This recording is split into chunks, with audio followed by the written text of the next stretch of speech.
Bom dia, esse aqui é mais um vídeo desse canal Quase Morto e no vídeo de hoje eu vou estar falando sobre mortes, mais especificamente em anime e mangá, porque nesse vídeo eu vou falar sobre esse tema em específico, mas usando como base majoritariamente One Piece como exemplo, porque recentemente até, eu acho que quando esse vídeo sair vai ser umas 2, 3 semanas já, quando saiu o capítulo 1030 de One Piece e nele aconteceu uma grande polêmica que na verdade é até bem comum dentro da obra, que é personagens voltando à vida, mesmo com a suposta morte. Nesse caso em específico foi Kinemon. A gente já viu isso acontecer em vários outros momentos, como com o próprio pai da Lola e da Chiffon. Também teve o Pel em Alabasta. Então, é algo recorrente, entre aspas, em One Piece. E a comunidade, mais uma vez, voltou a discutir o que é ruim e o que é bom por causa da frequência e por causa da proposta da obra de One Piece. Então, muitas discussões em cima da morte em si foram colocadas. E eu tive essa ideia de falar sobre o que eu acho que a morte representa em uma obra e mais ainda em One Piece, e as vantagens que ela traz e também as desvantagens. Então, nesse vídeo, também como eu tenho feito, eu vou dividir em 3 tópicos específicos que eu acho que resumem bem o que é necessário para uma morte ser boa: o impacto, a frequência e a necessidade, ok? Começando com o impacto, eu acho que todo mundo sabe, todo mundo reconhece que o papel da morte em uma obra é causar impacto, seja ele impacto de surpresa para o espectador ou leitor, ou impacto dramático, impacto que te faça ficar triste, impressionado e ao mesmo tempo confuso nos sentimentos. Então é algo para te impactar, é algo para te causar um sentimento que não era o comum linear do que estava acontecendo. Ela geralmente quebra uma expectativa. Uma morte pode às vezes até só servir para isso. Eu acho que um ótimo exemplo de obra que faz isso é Shingeki. Shingeki, quando fazia mortes, todas elas eram quebras de expectativa. Elas aconteciam repentinamente de forma seca para te impactar e para você assumir a realidade daquele mundo, que era de algo violento. E eu gosto dessa função, acho que a morte de fato tem que ter uma quebra explicativa, não pode ser algo que você espera, e também ela tem que impactar dramaticamente. Eu acho muito ruim quando obras tendem a matar demais, porque consequentemente o impacto é perdido. Tudo bem, é algo violento, então consequentemente não é algo necessariamente bom de assistir. Mas você não sente de verdade aquela morte, você sente na hora talvez, mas depois você esquece dela.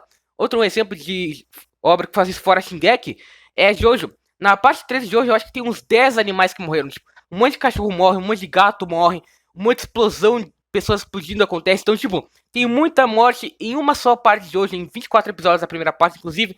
Então, é muita morte para pouco desenvolvimento dessas mortes. Eu acho que sim, a morte tem o papel de ter uma quebra de expectativa, mas se você não faz isso bem, o impacto é perdido. Então, o impacto que é o core da morte, então assim, é o núcleo que faz a morte valer a pena dentro da narrativa da obra, ok? E isso também se liga, obviamente, com a necessidade da própria morte, porque não faz sentido você colocar uma morte dentro da obra que não tem necessidade. E é aí que também entra One Piece. Dentro da obra, muitos personagens têm resistência absurda. Eu acho que o melhor exemplo disso é o Pagaia, que era o pai da Cores, um velhinho normal lá em Skype, levou um raio do Enel e depois apareceu vivo, tranquilo. Mas isso não acontece só com alguns personagens específicos, porque isso seria plot armor. Isso acontece com boa parte. Só em Skype, ninguém morreu por um raio do Enel. Óbvio, tiveram pessoas que saíram muito feridas e depois nunca mais apareceram de volta. Mas a obra dá a entender que ninguém morreu ao levar um raio do Enel. A frequência do raio não era forte o suficiente para matar as pessoas daquele lugar dentro do mundo de One Piece. Óbvio que não faz sentido lógico dentro do nosso mundo real, mas One Piece, o Oda criou uma resistência anormal para os humanos da obra, ok? Isso também é um ótimo exemplo através do Soap, que poderia ser um plot armor, mas considerando esses acontecimentos de Skype em outros arcos, eu acho que é algo comum os humanos terem uma resistência normal. Então, consequentemente, o Oda criou isso por quê? Porque ele precisa. Ele não pode dar mortes desnecessárias. Qual era a necessidade dos randoms de Skype a morrerem? Ah, para dar um impacto e um peso pro Enel, que é o vilão super aterrorizante. Ele não precisa. A morte é um recurso barato para você recorrer. Impacto superficial quando não tem construção. O Enel já dava medo quando a gente via ele com aquele raio gigante no céu e raios caindo por toda a Skype, as pessoas desesperadas para recuarem. Isso já é um medo suficiente. O Oda fez isso sem mortes, porque é possível. Por isso que eu defendo o One Piece quando é o caso do Pel e do pai da Chiffon, personagens irrelevantes para a obra no geral, que não morreram. Eu não me importo se o Pel não morreu, porque eu não ia sentir a morte dele. Ele é um personagem que não é importante para a trama de Alabasta e nem para a trama geral de One Piece. Então, ele não morrer não atrapalha a obra e não é necessário porque não traz impacto de verdade. Aí você vai falar, tá, mas teve uma construção para a morte dele. Isso é questionável. O que foi construído naquele momento era o sacrifício do Pel. E isso é inegável. Ele teve que se machucar pra caralho só pra fazer com que a bomba não ficasse no raio da cidade de Alabasta. E também a gente tem outras controvérsias, como por exemplo, o Pel é um Zoan, então os Zoans naturalmente têm resistência anormal, então ele poderia se resistir a algo super impactante como uma bomba que ia destruir toda a cidade. Isso é até possível dentro do One Piece, então tem muitas discussões que defendem essa hipótese do Pel sobreviver, do mesmo jeito que acontece com o pai da Chiffon.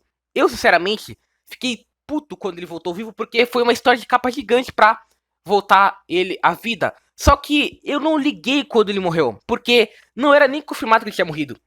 E só ficou pra trás pra distrair o Oven enquanto a galera fugia. Tipo, é algo relevante, além de ser um personagem random. Tudo bem, ele pode até ser legal, mas eu não ia sentir de verdade o impacto da morte dele, porque não era necessário. Ele é um personagem que não é trabalhado dentro da trama, então, consequentemente, a morte dele não acontecer não atrapalha a obra. Então, isso é bom. Não é ruim no caso, é bom e ruim. Não é nada, na verdade, é só um nada. Ele não ter morrido não muda absolutamente nada na qualidade da história e na qualidade do acontecimento. Pelo menos a minha visão é assim que funciona. E também, todas essas não mortes do One Piece acabam contribuindo muito para o impacto das outras mortes por causa da frequência baixa. Eu acho que se você contar em One Piece, sempre tem uma morte em flashback, obviamente porque o Oda não segura em flashbacks, mas no máximo morrem alguns figurantes como Marineford ou a galera do Whiskey Peak que o Zoro matou, então tem poucas mortes até alternativas em One Piece. Então, consequentemente, a obra dá mais impacto para as poucas mortes que acontecem porque você não está acostumado. Quando o Ace morreu, você falou, caralho, ele vai voltar vivo, não é possível. Mas ele levou um rombo no meio do peito, tipo, ele não tem como ele voltar vivo. O Luffy salvou o Ace, ele te deu esperança depois de tanta construção pro Ace ser salvo, pra no fim ele matar o Ace sem dó no final do arco. Isso é uma quebra de expectativa e dá um impacto porque todo os arcos anteriores foram focados em salvar o Ace. Você acompanhou o sofrimento do Luffy para chegar naquele momento e ele se quebra porque ele viu a morte do Ace. Então você se impacta por todo o sofrimento do Luffy. O Ace não é um personagem tão bem construído, mas a morte dele é impactante porque surpreendeu, foi tudo contrariado para isso acontecer e também mostrou o sofrimento dos outros personagens por causa disso. A morte do Barba Branca também, além dela ser naturalmente muito épica, ela não era esperada, porque o Barba Branca tava tancando todo mundo, ele era um personagem super forte, e personagens do One Piece não morrem, mas ele morreu, então uma quebra de expectativa foi gerada. Eu acho que essas quebras de expectativa, que são muito necessárias para uma morte ter até mais facilidade em criar impacto, acontecem muito em One Piece pela baixa frequência.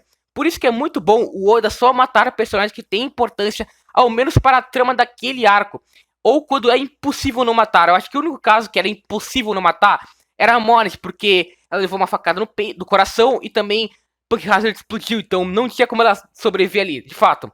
Só que, além disso, ela tem importância necessariamente pro arco, porque ela estava ligada com o Caesar, ela estava ligada com o do Flamengo, então foi toda aquela construção dela tentando se sacrificar em prol do Doflamingo virar o rei dos piratas, mas ela falhando, então tem uma construção mínima que tem contexto dentro daquele arco e que é um dos maiores destaques, porque Punk Hazard em si é um arco intermediário, então é justificável, até mesmo quando um personagem não tão importante morre em One Piece.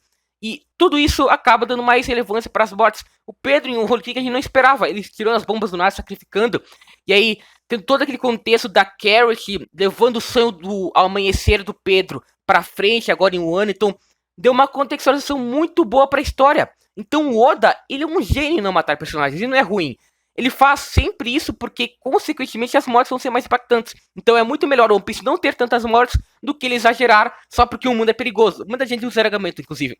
Ah, mas o One Piece é dito como perigoso, a Grand Line é perigosa. Sim, o perigo foi mostrado em Thriller Bark, Sabaody, Impel e Marineford. Esses 4 arcos mostram perfeitamente porque a Grand Line é perigosa. O Novo Mundo também, a gente vê agora em Whole Cake One o grande perigo que tem.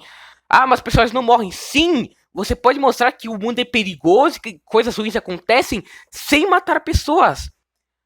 Caralho, sabia disso? Tipo, as pessoas não entendem isso. Parece que tudo se resume à morte para criar impacto, sendo que não. A morte, quanto mais usada menos impacto tem, então não faz sentido usar ela com tanta frequência. Por isso que eu acho que o Oda está mais certo do que errado nesse ponto. Mas agora, a gente chega no ponto que originou o vídeo, que é o Kinemon. Eu vou começar dizendo aqui que eu achei terrível a saída do Oda em curar os banhas com aquela silhueta no 1004, porque eles lutaram contra a criatura mais forte do mundo numa luta até o fim, com ambos lados lutando pela guerra, numa guerra total, então eles tinham que conseguir a vitória concreta. Então não faz sentido o Kaido ter se segurado durante a luta ao ponto dos banheiros terem se curado logo depois. Tipo, passou uns 3 capítulos e eles já estavam de boa correndo por aí, só com uns curativos. Tipo, não faz sentido isso.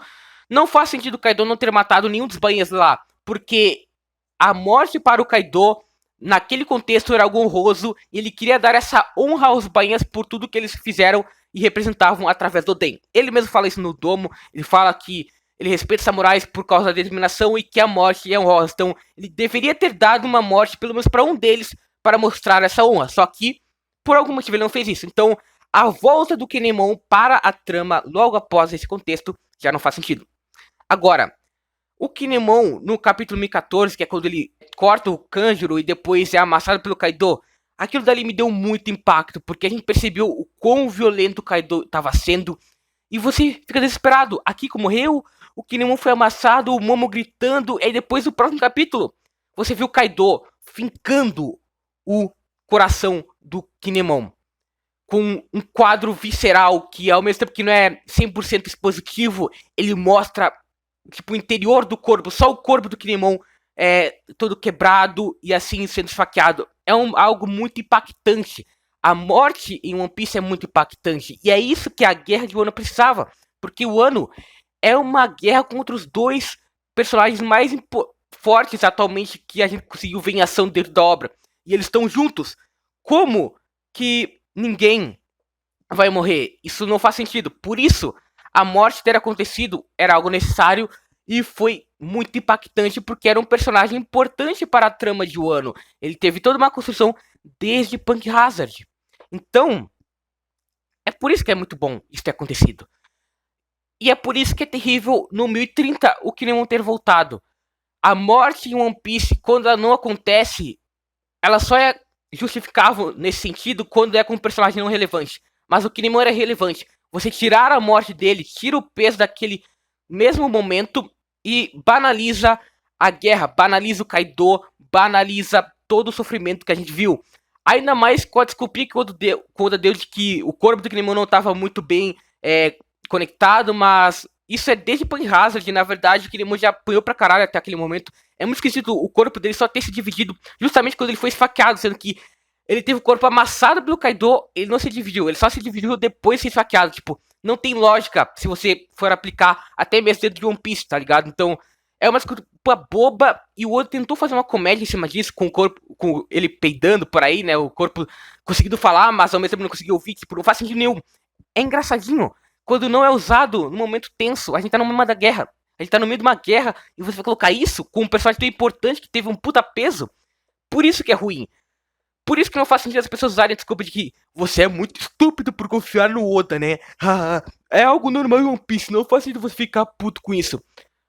Não é normal em One Piece personagens relevantes com mortes voltarem à vida. Não é quando alguém volta a viver é quando ele não é relevante pra trama. O Kinemon era relevante. Por isso que não faz sentido. Quando o Oda tem que matar, ele mata. E foi aqui que ele não fez isso. Por isso que as pessoas não têm que aceitar isso. É uma falha. Eu não consigo ver isso como bom em nenhum sentido. Eu não consigo entender como alguém consegue definir esse momento. É o único momento em que a morte de One Piece me incomodou de verdade. E eu acho que é por todos os motivos que eu falei. Tirou impacto, era necessário e era incrível por causa da pouca frequência em One Piece. Então, tinha tudo pra dar certo e não deu certo. Então, resumindo, eu acho que o que constitui uma morte boa é o que eu falei nesse vídeo. E é por isso que eu acho que no caso do Kinemon não funcionou. Essa é a minha opinião e é isso. Fui.